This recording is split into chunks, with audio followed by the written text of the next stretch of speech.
Today, as I came here, courtesy of my host, I was driven in beautiful car. Oh, none was made in Ghana.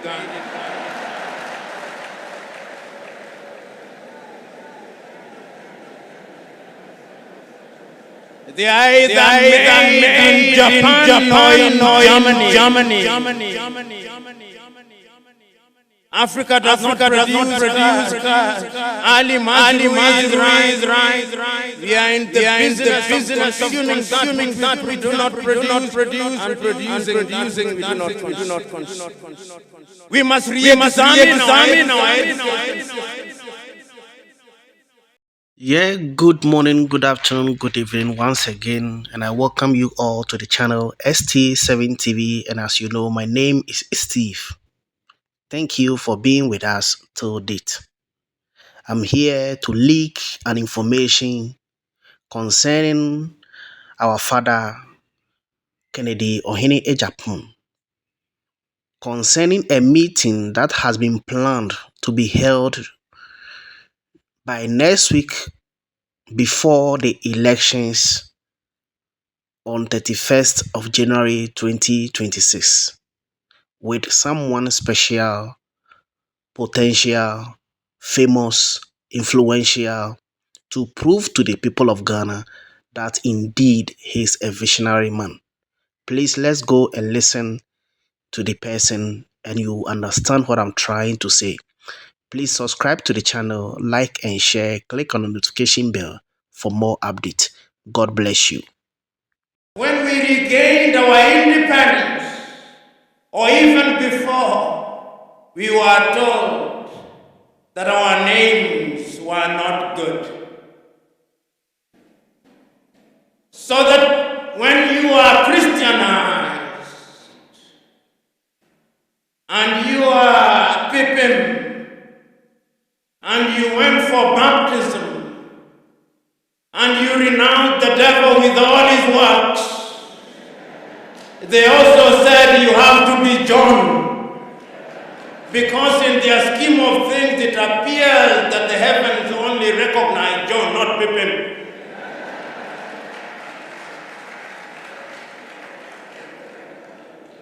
We were told that all the education we had acquired meant nothing, so that if you are eloquent in Ghana or in Twi, you are not intelligent. You are only intelligent in English. You can only be intelligent in French, in Portuguese. We now know that that is nonsense. And you know, when that great Nigerian musician in the 1980s, fella Anikula Pokuti said, "Teacher, don't teach me nonsense," he meant it.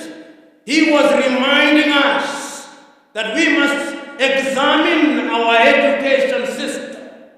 You know, when the British came here and they were establishing schools across Africa, and then when they were establishing Achimota, which is famous for producing great Ghanaians, the intention was to produce young men and women who would support the colonial empire.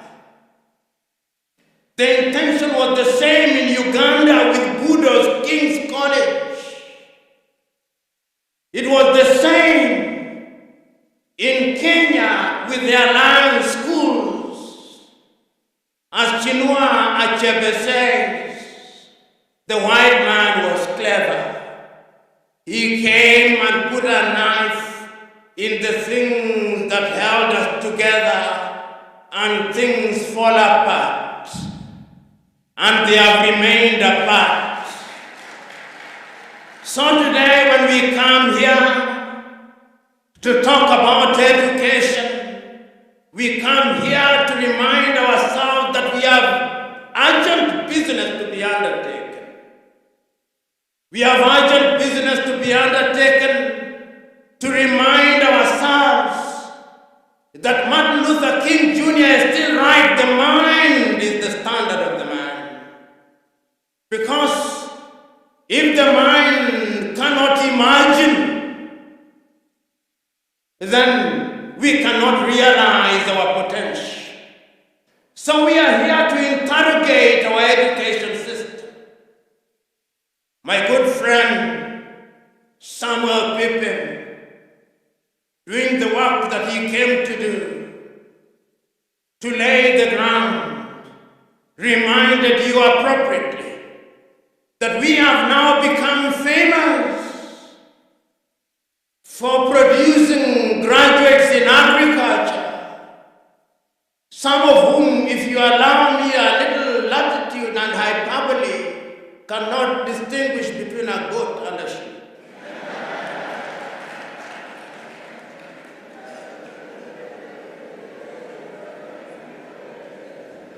And that is why every person you ask in Africa is a farmer, but we are still importing chicken from Brazil.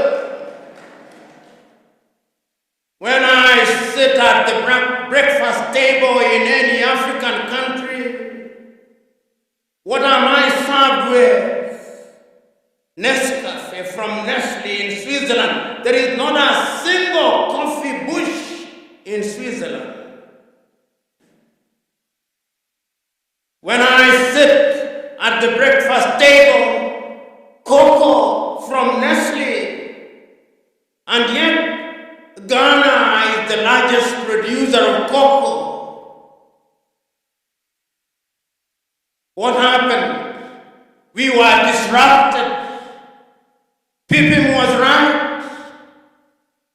When we want to build our roads, we have engineers, most of whom today, if you do not address them as engineers so and so, they rise up, ready to beat you up. But yet, when we are building our highway from Accra through to Winneba, through to Cape Coast, through to La Côte d'Ivoire, it is the Chinese that I see.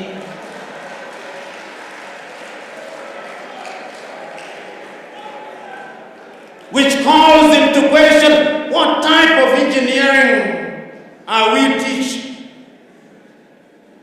We are producing doctors, and they are good, some of them. But yet, when those of us who have the ability are sick, unless they do not know, they want to be airlifted to Dubai and to Germany. They have no faith in our medical system. When we are sick during COVID, all Africa is crying to America, oh, give us Moderna, give us Pfizer, to the Russians, give us Sputnik. We are crying. Yet we have universities with professors in medicine.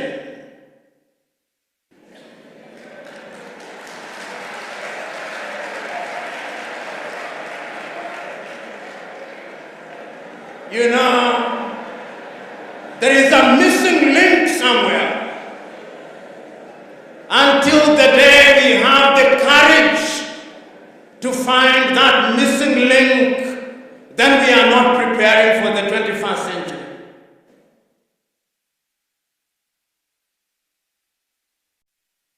Today, as I came here, courtesy of my hosts, I was driven in beautiful cars.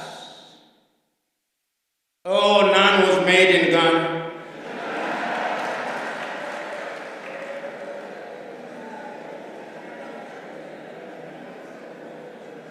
They are either made in Japan or in Germany. Africa does not produce cars. Ali Mazrui is right.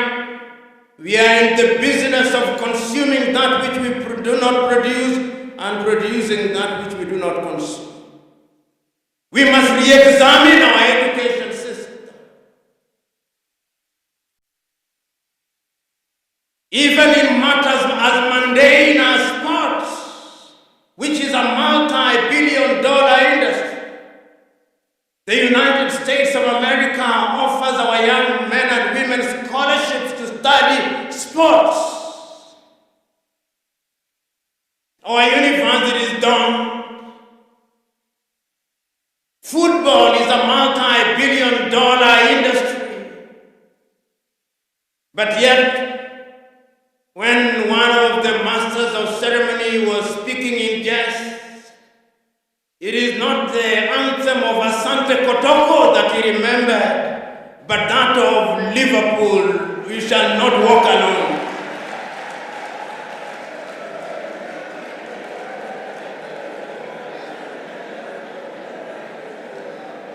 So that as we are sitting here,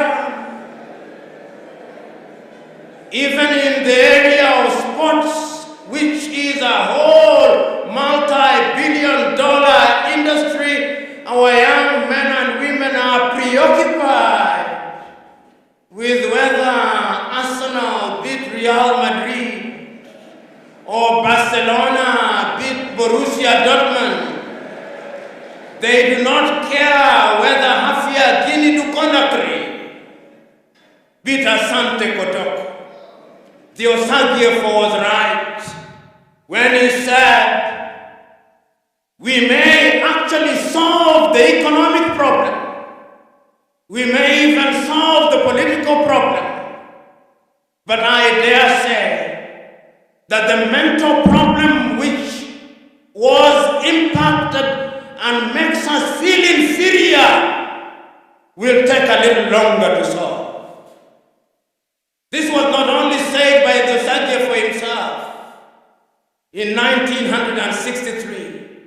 In 1933, Carter G. Woodson, that African-American educator writing in his book, Miseducation of the Negro, said that we have been so miseducated for so long. Our self-esteem has been undermined for so long. We have been made to use the back door for so long that even when we are told to use the front door, we look for the back door, and if we can't find it, we create our own back door.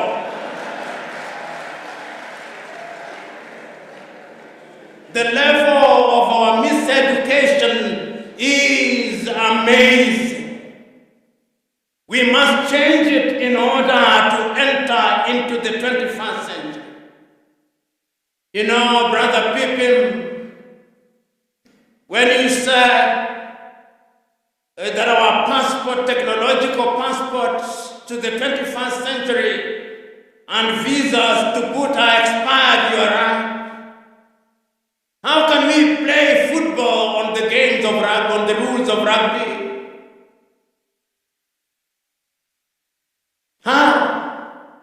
This is the question that we want to address today. We are talking about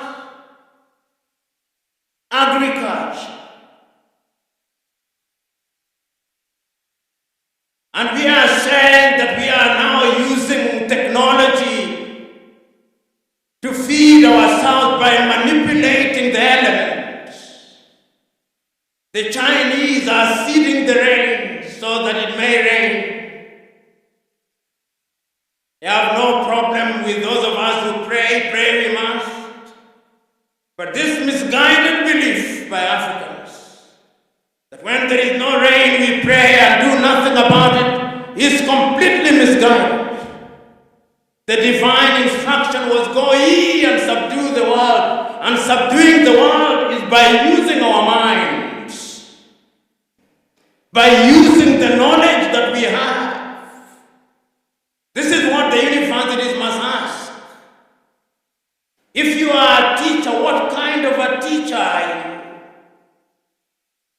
Today, if I stood here and asked young Africans, and there is no shortage of them here, how many African authors do you know? And I asked, which is the last book of Chinua Achebe that you read? Or Kofi Awunu? Or Aikwe Yama? Or Kamara Lai? Or Flora Nwapa? Or Dambisa Moyo? Or more recently Chimama and Ngozi Adichie? Or Yagiamsi? How many have? We have been made to believe that it's only Shakespeare and Charles Dickens that matter. The time is now for us to change our minds. And we can only change our minds if we decolonize our minds.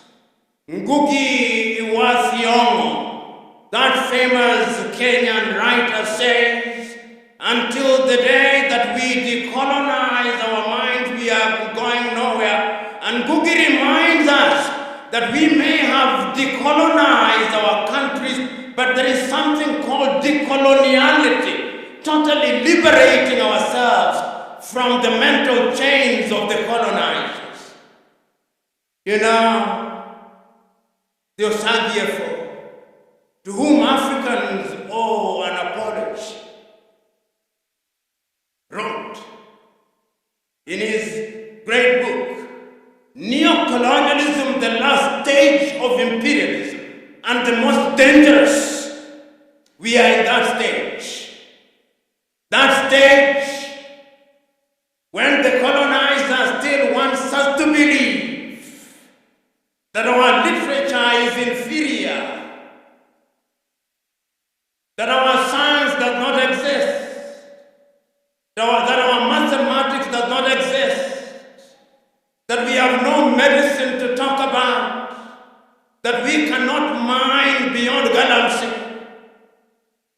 that we cannot extract our own oil, that we have no business being in robotics and cryptocurrency, that we must be consigned to the Museum of History alongside the spinning wheel, that we have no business being in the jet age. That is what we are being told. And my fear is that we appear to be believing it.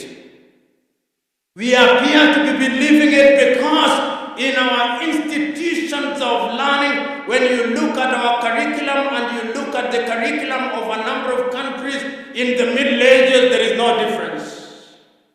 And I want to remind all of us that in the 1960s, when we were regaining our independence, and you read what was happening in different African countries, and I remind you to reread some of the thinkers of the time and the emphasis that they put on education. I was rereading for the umpteenth time the 32 speeches that were delivered by African leaders in Addis Ababa, Ethiopia, between the 23rd and 25th days of May 1963. All of them, without exception, said one thing: if we are to give meaning to our independence, then education must be our focus. So said Ethiopia's Haile Selassie. If we want to change the continent of Africa, we must give meaning to education. So said Mwalimu Julius Kambarage Nyerere of Tanzania on that day. If we are going to change my little Senegal, we must give education priority. So said Leopold Sedar Senghor of Senegal. Even the complicit Félix Houphouët-Boigny in La Côte d'Ivoire believed so. But the ultimate was, of course, the one and only, the Osagyefo. He was as eloquent as he was passionate. And when he came home, where did he not visit? If he was not at Legon, opening the University of Ghana, he was in Kumasi, creating what is now the Kwame Nkrumah University. And if he was not at Kumasi, he was here creating an institute. He was everywhere. That is why when I heard my good friend talking about free basic education, he knew that ignorance is the enemy of progress. He knew that if there was a ghost that we had to exorcise, it was the ghost of ignorance. He knew that if there was a devil that we had to pray and fast against, it was ignorance. He knew that if there was anything we had to marshal our forces against in order to exorcise the ghost of tribalism in its primordial sense, it was ignorance. He knew. Yet, several years down the line, when you ask your typical academic, when they want to say that the University of Winneba, of education at Winneba is good, they say it is as good as Oxford. Why? Why can't it be just good? They must say that it's as good as Harvard, as MIT. Why must we always have this inadequacy to compare ourselves with others? We must change. In order to enter the 21st century with confidence, your leadership, who is a judge and belongs to our profession, which is one of the most imprisoned professions in Africa.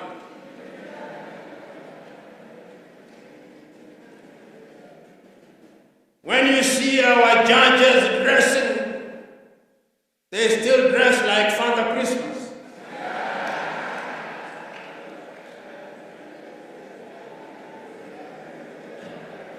Whoever told us that justice could only be administered when you dress like Father Christmas, I do not know.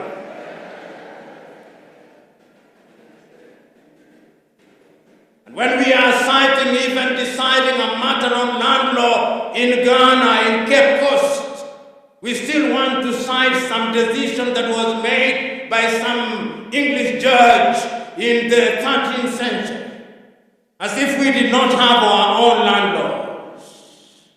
The time has come that we must rethink and re-enter the 21st century with laws that are known to Ghana.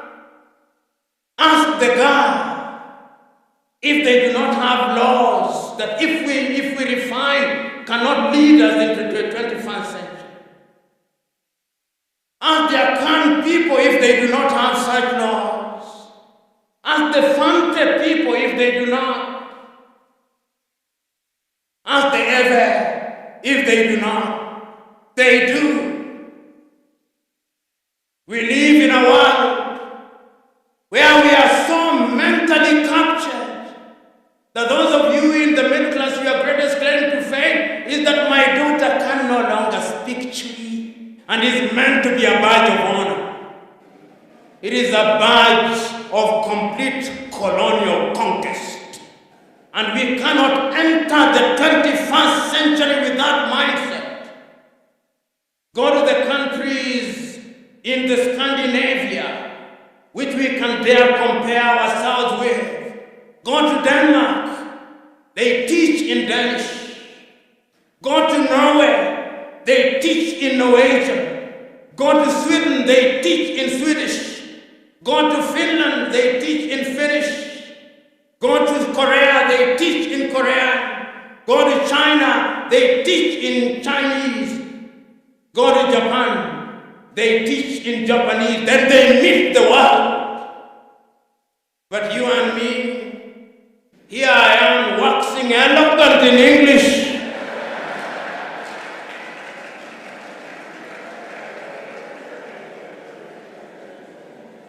Not in Kiswahili.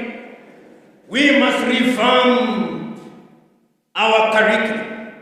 And we must have the courage to do so as I speak to you now. They are teaching Yoruba and Twi at universities outside of this continent. Why? Because language is a multi-million dollar, multi-billion city industry. It is only us who do not know. Those are religiously inclined, we are the only visitors in Jerusalem.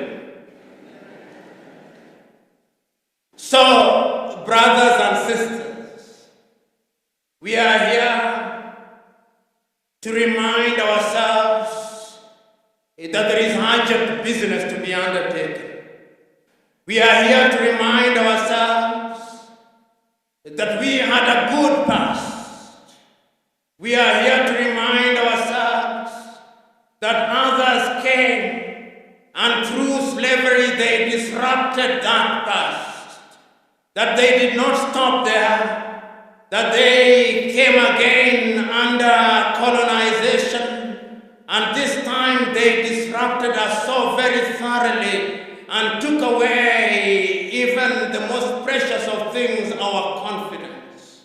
That when they came here and imposed an education system, that education system had only one agenda.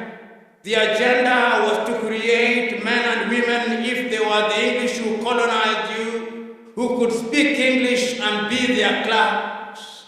If you are colonized by the French, that you could speak French or Portuguese or Italian or German. When we regained our independence, we only made cosmetic changes. The time is now to go deep and remove the cosmetics and go to the fundamentals. And I'm suggesting to you that has been done. You know, those of you who are a little older will remember that 30 years ago, China was not famous for much. They were only famous for Chairman Mao for the long march. Today, even the toothpicks in your hotels here in Winneba are from China. Today, you go to the shops, even the inauthentic Kentes are from China. They are franchised, indeed patented Kente. You go home, your television is Chinese or Korean. You are being persuaded to use your phones.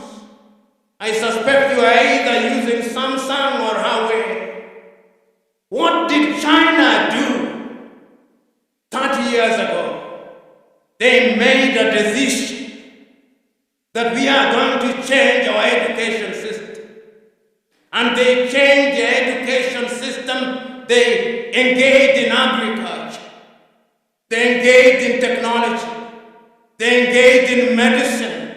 They engaged in everything. And today, China is the second strongest economy in the world, with a GDP of no less than 19 trillion United States dollars. Compare that with little Ghana. Compare that with little Sierra Leone.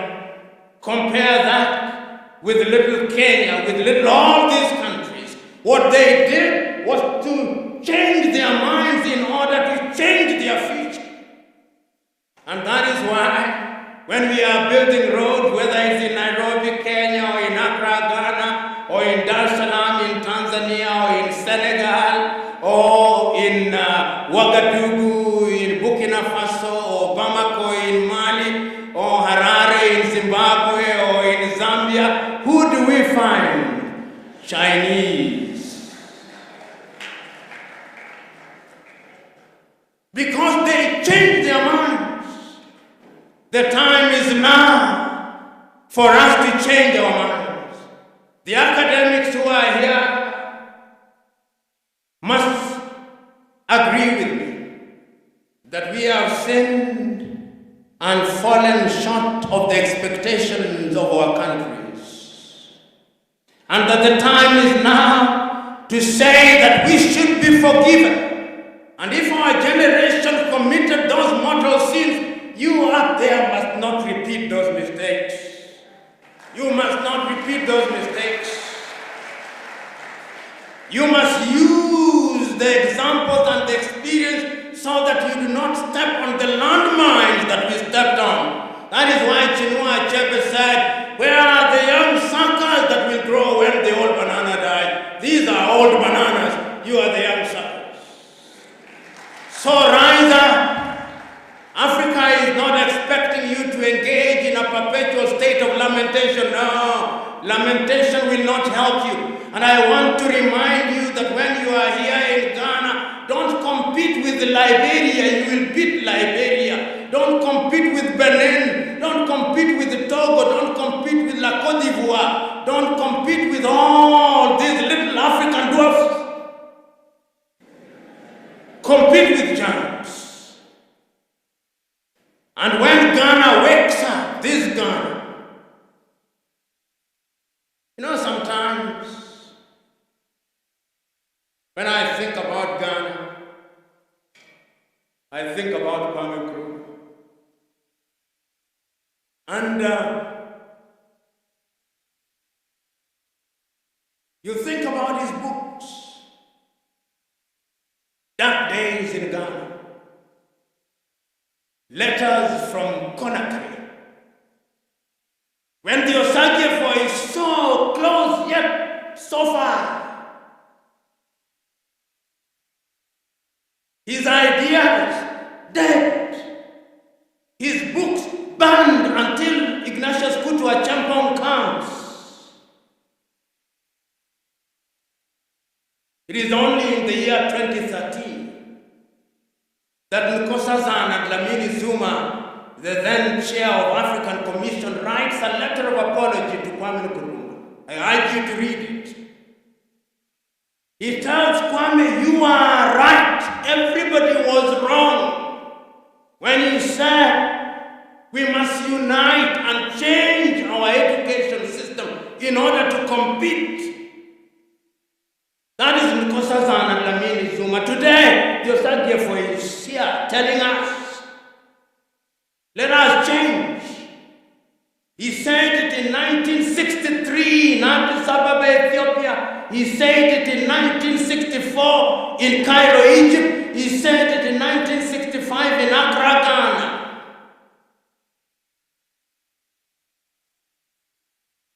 And on 6th day of March 1997, on the occasion of the celebration of 40 years of independence of Ghana, Kambarage Nyerere himself also apologized to Osagyefo Kwame Nkrumah.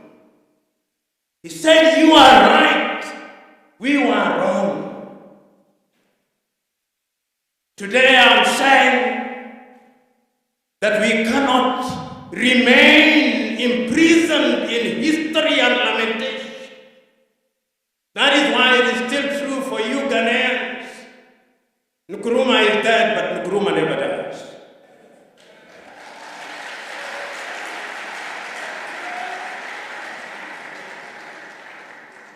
And the reason why he never dies is that his ideas are evergreen.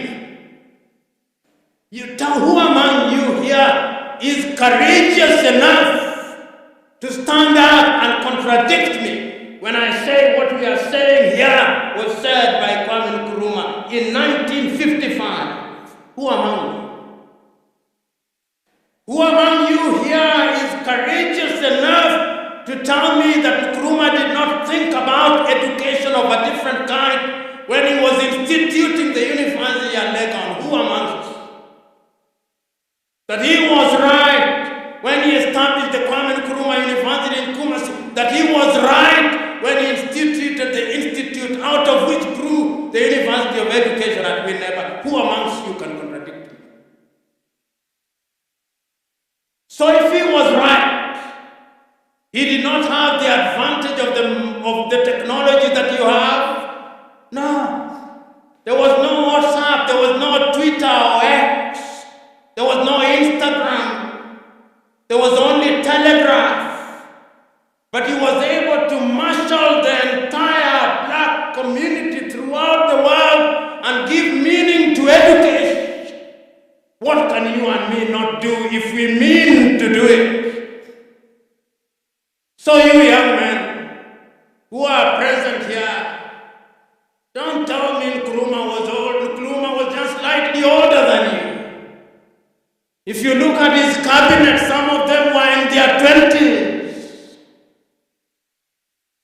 It is not formal education that maketh a man or a woman. The great Indian sage Raja Gopalachari says, education is not merely attending institutions and acquiring certificate. He says, you may have gone to school, but has school gone through you? This is the question.